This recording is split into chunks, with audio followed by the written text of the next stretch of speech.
I think it's for me it was very far-fetched to think I'd get to fly on the space shuttle. ইনি ভারতের প্রথম মহিলা যিনি মহাকাশে পাড়ি দিয়েছিলেন, কল্পনা চাওলা। এই নামটি হয়তো অনেকবার শুনেছেন। মহাকাশে একটি মিশন শেষ করে পৃথিবীতে আসার সময় একটি দুর্ঘটনার কারণে তিনি আর পৃথিবীতে ফিরে আসতে পারেনি। মহাকাশে তার সাথে কি এমন হয়েছিল যার কারণে তিনি পৃথিবীতে ফিরে আসতে পারেনি? ভারতের হরিয়ানা রাজ্যে 17 মার্চ 1962 সালে কল্পনা চাওলা জন্মগ্রহণ করেন। কল্পনা চাওলার ছোট থেকেই মহাকাশ নিয়ে কৌতূহল ছিল। রাতের আকাশে তারা দেখতে দেখতে অন্য এক আকাশে পাড়ি দেওয়ার স্বপ্ন দেখতেন কল্পনা। তিনি পাঞ্জাবের ইঞ্জিনিয়ারিং কলেজ থেকে লেখাপড়া করেন। এরপর তিনি আমেরিকার ইউনিভার্সিটি অফ টেক্সাস এবং ইউনিভার্সিটি অফ কলোরাডোতে লেখাপড়া করেন। মাত্র 26 বছর বয়সে তিনি পৃথিবীর সবচেয়ে বড় স্পেস এজেন্সি নাসার সাথে কাজ করার সুযোগ পান, যেটা তাকে তার স্বপ্নের অনেক কাছে নিয়ে গিয়েছিল। 1997 সালে কলম্বিয়া থেকে কল্পনা চাওলা প্রথমবারের মতো মহাকাশে যাওয়ার সুযোগ পায়। 2000 সালে নাসা তাদের একটি স্পেস মিশনের জন্য তাকে সিলেক্ট করেন। মিশনটিতে তার সাথে আরো 6 জন মহাকাশচারী অংশগ্রহণ করবেন। মিশনটির কিছু যান্ত্রিক ত্রুটির কারণে এটি 2000 সাল থেকে পিছিয়ে 2003 সাল করা হয়। 16 জানুয়ারি 2003 কল্পনা চাওলা এবং তার সাথে থাকা বাকি আরো 6 জন মহাকাশচারী মহাকাশের পথে পাড়ি দেয়। তারা কেউ জানতেন না যে এটি তাদের জীবনের শেষ মহাকাশ যাত্রা। এই মিশন শেষ করে তারা আর কখনো পৃথিবীতে ফিরে আসতে পারবে না। তারা সবাই প্রায় 80টি পরীক্ষা পাশ করার পর মহাকাশে যাওয়ার সুযোগ পেয়েছিল।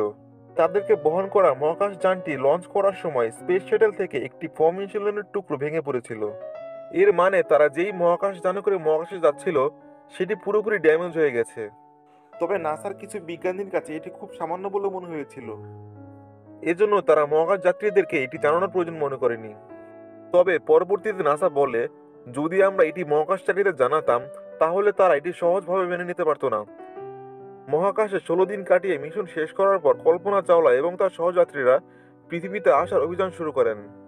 তাদের মহাকাশযানটি পৃথিবীর অ্যাটমসফিয়ারে প্রবেশ করার সাথে সাথে অ্যাটমসফিয়ারে থাকা গরম গ্যাস সেই ভাঙা জায়গায় ভরে যায় এবং সাথে সাথে মহাকাশযানটির সমস্ত কার্যকলাপ বন্ধ হয়ে যায়। পুরো মহাকাশযানটি ভেঙে টুকরো টুকরো হয়ে যায়। এই ঘটনাটি 2003 সালের 1 ফেব্রুয়ারি হয়েছিল, যাতে কল্পনা চাওলা এবং তার সহযাত্রীরা সবাই মারা গিয়েছিল, যার কারণে নাসা প্রায় 2 বছর তাদের স্পেস শাটলের কাজ বন্ধ রেখেছিল। একই সাথে কল্পনা চাওলা এবং তার সাথীদের যথাযথ সম্মান দেওয়া হয়েছিল। ভারতের কিছু স্যাটেলাইটের নাম কল্পনা চাওলার নামের সাথে মিল করে রাখা হয়।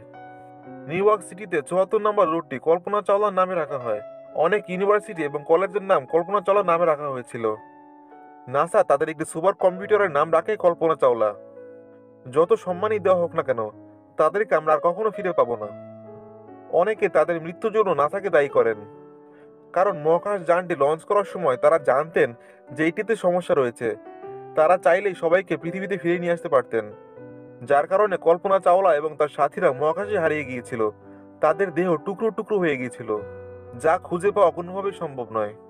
এভাবেই কল্পনা চাওলা এবং তার সাথীরা মহাকাশে হারিয়ে গিয়েছিল। মহাকাশ যানটির অসংখ্য টুকরো হয়ে গিয়েছিল, যা খুঁজে বের করা অসম্ভব। তবে নাসা এর প্রায় 84,000 টুকরো খুঁজে বের করেছিল।